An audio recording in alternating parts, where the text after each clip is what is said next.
Class second बच्चों, आज हम आपकी हिंदी की पुस्तक रिमझिम का 4th चैप्टर जिसका नाम है अधिक बलवान कौन का अध्ययन करेंगे।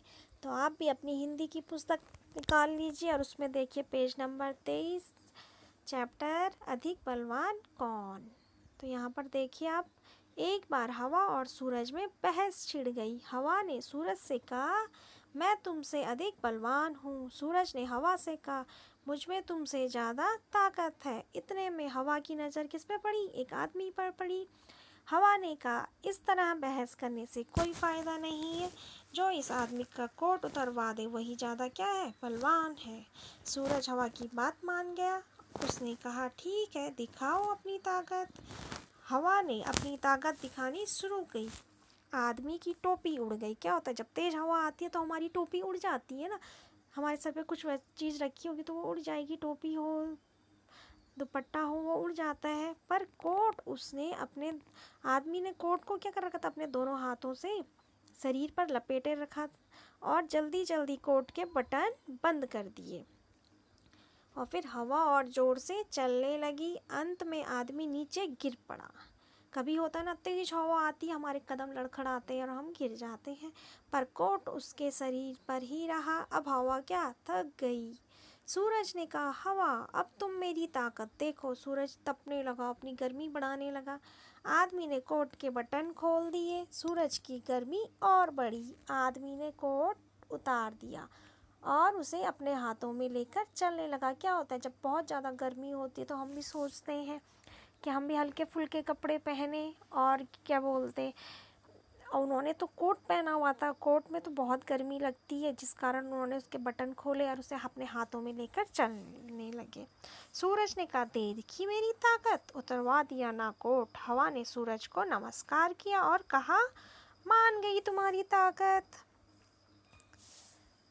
तो इसी चैप्टर में आप आगे देखिए, 25 पेज नंबर में कुछ प्रश्न पूछे गए हैं, तो आपको भी उनके आंसर ढूंढ के अपनी कॉपी में लिखने हैं। तो देखिए आप, यहाँ पे लिखा है हवा की बात। हवा की बात लिखा गया है, तो उसमें देखिए आप, हवा को ऐसा क्यों लगा होगा कि वह सूरज से अधिक बलवान है? तो जहाँ तक मैं सोचती हूँ, हवा सूरज से तेज है। उसे इसलिए लगा होगा क्योंकि हवा अपने तीव्र बहाव में बड़े बड़े पेड़, खंबे, घरों की छत उड़ा देती है ना, तो इसलिए हवा को लगा होगा कि वो अधिक बलवान है। हवा आदमी का कोट कैसे उतरवा सकती थी? कोई तरकीब सोचो। हवा आदमी का कोट इस तरह की, मतलब वो अपने साथ यदि खूब धूल मिट्टी उड़ाती तो कभी क्या होता है, हम अपने बचाव के लिए क्या कर देते हैं, अपने मुंह ढकने के लिए वो आदमी अपने कोट को अपने बचाव के लिए अपना मुंह ढक लेते, तो इस कारण वो हवा आदमी का कोट उतरवा सकती थी। दूसरा देखो आप, इसमें गर्मी, आदमी ने गर्मी लगने पर कोट उतार दिया। तुम गर्मी लगने पर क्या क्या करती हो? हम गर्मी लगने पर क्या करते हैं? ठंडी चीज़ें खाते हैं, जैसे आइसक्रीम, ठंडा पानी पीते हैं। जहाँ से ठंडी हवा आ रही है, जैसे कूलर, पंखे के सामने बैठ जाते हैं और फिर ठंडे ठंडे पानी से स्नान भी करते हैं ना। इसी में देखिए आप, किसमें कितनी ताकत, बताओ इनमें से कौन अधिक बलवान है? तुम्हें ऐसा क्यों लगता है? यहाँ पर दिया गया सूरज या हवा। सूरज या हवा में कौन अधिक बलवान है? मुझे लगता है कि हवा अधिक बलवान है, क्योंकि तेज गर्मी में हम छाता लेकर तो घर से निकल सकते हैं, लेकिन तेज हवा में घर से निकलने में हमें क्या लगता है? डर लगता है ना, क्योंकि धूल मिट्टी हमारे मुंह में चली जाएगी, आँखों में भर जाएगी, तो इसलिए हमें तेज हवा में निकलने में क्या लगता है? डर लगता है। इसी में देखिए आप, हाथी या शेर, कौन अधिक बलवान है? तो मुझे लगता है शेर अधिक बलवान है, क्योंकि वो किसी पे भी हमला करके उन्हें मार सकता है, खा सकता है। आगे देखिए आप, गर्मी या सर्दी में कौन अधिक बलवान है? मुझे लगता है कि सर्दी अधिक बलवान है, क्योंकि सर्दियों में क्या होता है, अधिकतर सभी की तबीयत खराब होने लगती है, तो इसलिए सभी अधिक बलवान है। आगे दिया गया है ताकत की बात। हवा ने अपनी ताकत दिखाने के लिए क्या किया? हवा ने अपनी ताकत दिखाने के लिए तेज बहना शुरू किया और पहले आदमी की टोपी गिराई, फिर क्या किया? आदमी को ही गिरा दिया। इसमें खौ देखिए आप, सूरज ने अपनी ताकत दिखाने के लिए क्या किया। सूरज ने अपनी ताकत दिखाने के लिए अपना प्रकाश, अपनी गर्मी बढ़ाई और जिस कारण आदमी ने अपना कोट निकाल दिया। गौ देखिए आप, इसमें ये सब अपनी ताकत दिखाने के लिए क्या करेंगे। यहाँ पे दिए गए 4 ऑप्शन दिए, पानी, बादल, पहाड़ और सर्दी। तो पानी अपने तीव्र बहाव में कई सारी वस्तुएं क्या कर देता है, बहा के ले जाता है ना। और बादल आपने देखा होगा, जब बादल गरजते हैं तो कितना डर लगता है। तो बादल अपनी तेज गर्जना से सभी को डरा देता है और जोर जोर से बरसेगा बादल। तो पहाड़ क्या करते हैं, पहाड़ कभी कभी कितने ऊंचे ऊंचे पहाड़ ढह जाते हैं, तो वो उस कारण उस तरह अपनी ताकत दिखा सकते हैं कि वो ढह जाते हैं और अपनी ताकत दिखाते हैं कि हमारा मार्ग अवरुद्ध कर देते हैं। इस तरह से पहाड़ भी अपनी ताकत दिखा सकता है हमारा मार्ग अवरुद्ध करके। और सर्दी के कारण हम क्या अधिक बीमार पड़ जाते हैं। आगे देखिए आप, इसमें तो क्या होता। मान लो कि हवा ने कहा जो मिट्टी में गड़े इस तंबू को उखाड़ दे वह ज़्यादा ताकतवर होगा। ऐसा होता तो कहानी में आगे क्या होता, सोचो और बताओ।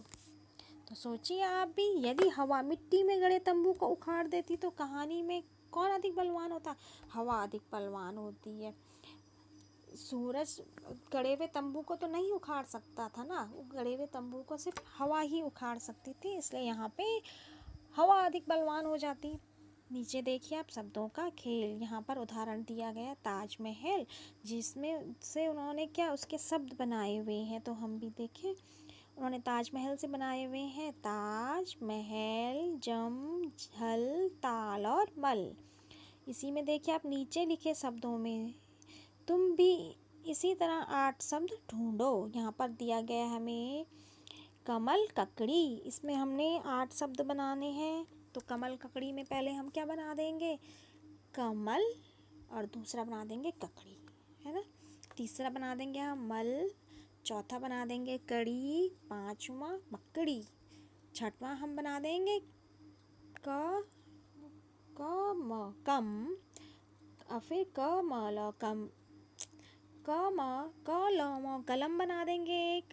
कमल तो हमने पहले बता दिया ना, तो एक हम कलम भी बना देंगे। और 8वां बना देंगे हम इसमें लकड़ी। इसी तरह आप भी शब्द बनाइए। और लास्ट देखिए आप, इसमें एक के बदले दूसरा, यहाँ पर क्या है, कुछ शब्द दिए हुए हैं। तो बलवान की जगह हम ताकतवर शब्द का इस्तेमाल कर सकते हैं। नीचे लिखे शब्दों की जगह तुम और कौन से शब्द चुन सकते हो। तो देखिए, पहला दिया गया अधिक। अधिक को हम क्या कह सकते हैं, हम ज़्यादा। फ़ायदे को हम क्या कह सकते हैं, लाभ भी कह सकते हैं। नमस्कार की जगह हम प्रणाम शब्द भी चुन सकते हैं। और शरीर की जगह हम देह शब्द भी चुन सकते हैं। और झगड़े की जगह हम क्या करते, लड़ाई भी बोल सकते हैं ना। और सर्दी के लिए हम ठंड या जाड़ा का प्रयोग कर सकते हैं। इस तरह आप भी यह कार्य अपनी कॉपी में कीजिए। ये देखिए, मैंने यहाँ इनके उत्तर लिखे हैं, इन्हें आप अपनी कॉपी में लिख लीजिए। Okay, thank you.